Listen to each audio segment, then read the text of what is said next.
Greetings, this is the Timeshare Traveler. Today is episode 153. 153. How timeshares have changed my vacationing. So the overview for this is, vacations are no longer optional. I have timeshares, maintenance, so it's no longer optional. Having not having a kitchen, that's an awful experience at this point. That's how it's completely changed. And the quality of the pools and amenities really matter to me. I spend time at the timeshares, and I really like the better quality. Um, and again, the next thing that's changed is I don't feel like being squished in a room. I like having extra space. I really like that. And the last thing, I like having a list of known places to visit and developing favorites and being able to go back to them. So I'll go into great detail about each one of those things. Before I do that, though, I'm going to tell you a little bit about my channel. Then I'll be right back. Hang in there. Hi, this is Cliff, and I'm the Timeshare Traveler. Welcome to my channel. The purpose of my channel is to educate those who love traveling in timeshares. I've been an owner for 15 plus years at timeshare ownership. I have elite ownership with Marriott, Hilton, and Worldmark. I have published over 100 timeshare video reviews, and I've published over 95 timeshare tips. I can be found on Facebook at Timeshare Trav, at Twitter, Timeshare Trav, and on the web at www.timesharetraveler.com. Well, I'm back, and I just want you to know, vacations are no longer optional for me. That was probably the biggest change, actually. Before having a timeshare, I would always spend as little as possible on my vacations, or I would sometimes even skip vacations and, quote, save up the vacation for some rainy day. But then I bought a timeshare because I liked the quality. I liked the quality that was better than my cheap method. And once I realized I had spent the money for the timeshare, the maintenance fees made the higher level quality similar in price to the lower cost when I was paying out of pocket each year instead of having invested in it. Maintenance fees became actually a motivator for me. Like, oh no, you're going to have to spend money every year, so you should better use it. So I was the kind of person, if that wasn't sort of done to me, I might skip it out, and I just didn't want to do that anymore. And so it worked for me. And I worked hard, so I wanted to reward myself with a quality vacation. So that was another motivator. And even weekend getaways now are so much nicer now that I've sort of being able to stay at a better place. So that's, to me, what changed. I no longer treated vacations as an optional thing.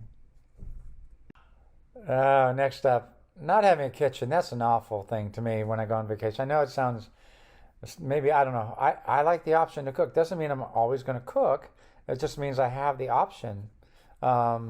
Especially when it comes to breakfast and lunch. I suppose breakfast I might want to go out and have some coffee and breakfast, but it's probably the least expensive meal. But if I'm going to go out, I'd rather go out for dinner or maybe lunch or something like that where I'm out traveling out and about. And that might be where I would actually do my meal out if I was going to do that. And I love to use the grills, especially because they get cleaned every day and then I don't have to do it. So I use grills more often when I'm staying in timeshares just because they're taken care of for me. The other thing is I still have that cheap part I talked about, wanting to spend as little as possible. So I'm still that. But I've changed it. Being able to cook, when I look at the cost of vacation, I can stay longer and choose to cook as opposed to, going and eating out and staying less time. So I'd rather spend more time on vacation, and I can do that with the timeshares. And again, it also, because I'm not spending as much on food, it frees up more for activities. So I'd rather spend time doing something with my family than going to dinner. And really, the joke is, eating in a restaurant, you get interrupted by somebody you don't know to see if everything's okay, and usually interrupts your conversation. Anyway, got to have a kitchen. Not having one's awful. Next up is the quality of pools and amenities matter. For me, gray hair, a little more pain in the joints and so much. So a nice hot tub makes for a better vacation. And on every vacation, I choose to relax by the pool for a few days. I'm not always out and about. And the better the pool, the more I relax and the more I kind of enjoy it. It's just nice. I don't know how else to say it. The next thing is I love the barbecues It makes the cooking more relaxing, particularly when I jokingly call them self-cleaning, meaning that somebody's there in the morning, usually 8 or 9. When I'm out for my walk, they're cleaning the grills. I always stop and say hi to them, thank them for cleaning the grills. Um, the next thing is that timeshares have, in general, a lot nicer grounds, and it really does make a difference when you're just going out for a morning walk and just in the area to enjoy the grounds and the flowers and all the plants and stuff like that. Spent a lot of time in Hawaii, and that's particularly nice. The last thing is a lot of the timeshares have recreation options, even if just renting stuff for the ocean, if they're on the ocean, or even having a ping pong table or a pool table. And I find that to be a plus. And it's just another activity I can do with the family. That means I don't need to go elsewhere. So that's quality really matters.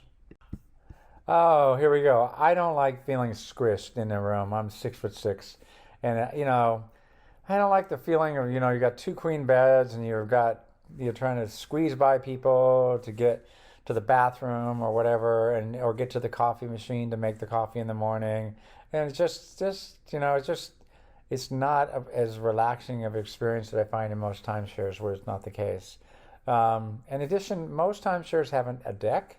I mean, hotels do by and large, but not consistently. Where timeshare consistently have, it's like having an external room where somebody can be outside and they, can be enjoying. Usually, they're big enough to support all the people that are in the unit. So it's almost like having an extra living room. So I really like that, and that's a feature that I find less often in a hotel. And here's the other thing. It seems like whenever I get a room, I can't fit my luggage in the closets, or there's multiple people, so there's always luggage everywhere. It just clutters up, even makes it worse when I talk about squishing my way through stuff. So the result is a messy hotel room, and I don't really like that. I like the space, means having a nice space where the luggage is put away and you can actually enjoy the place you're living. So it doesn't feel like you're as much traveling because you're in a living room and you can enjoy that. Anyway, don't like being squished. Lastly, I like having a known list of places to visit. Over time, I've developed favorites. Like I like the several places in Hawaii. I like the Hilton on the Big Island. I like the World Mark Maui, and I like the Marriott also on Maui. So those are kind of my favorite. Those are my favorite places, and I get a chance to go them more than once. And they have a list of resorts, and at first that some people try to say that sounds limiting, but in reality, I get to take friends and family to do that. And sometimes I know people that have trouble making decisions because there's so many choices they can't. So it can be a plus. And again, I can see why you would see that as a negative, but I kind of develop my favorites. Oh, I want to go back there. I'm going to take my friends. I'm going to bring my family to places I've really enjoyed. I kind of like that. So anyway, that's my thing. That might be a drawback. This one's probably, those of you who don't have timeshares would probably see as a drawback with the unlimited space of something like an Airbnb. But I actually find it as a plus because I develop my favorite spots, and maybe I'm a creature of habit. But anyway, hope you liked the video. Don't forget to give it a like, and don't forget to subscribe if you haven't already.